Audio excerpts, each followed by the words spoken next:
Naranasan niyo na ba yung maging malungkot ng dahil sa natapos ng pagkakaibigan?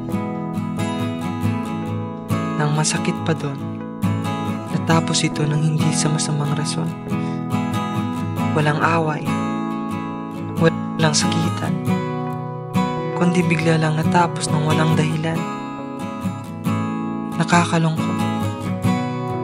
Nakakalungkot kasi ang mga taong nakilala mo at tinuring mong mga kapatid ay hindi panghabang buhay.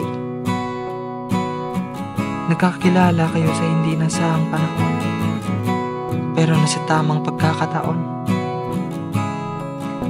Kayo palagi ang magkasama sa tawanan, iyakan, biruan at pagtutulungan.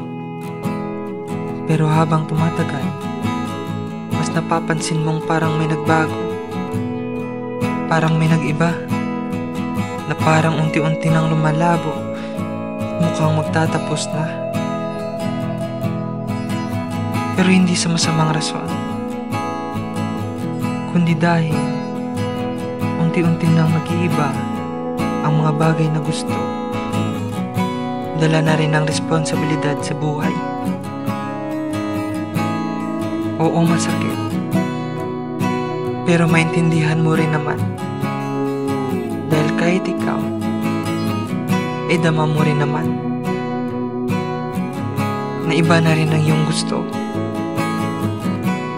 na dapat mong unahin katulad ng mga problema at responsibilidad mo rin sa buhay. At dapat mo rin maintindihan na ang tao ay dadating sa buhay natin sa iba't ibang panahon at rason, na ang kailangan mo lang talagang gawin ay tanggapin at magpasalamat sa mga karanasan na iyong naranasan kasama sila. Walang dapat pigilan, dahil sa buhay merong mawawala, meron din dadating, may mananatili.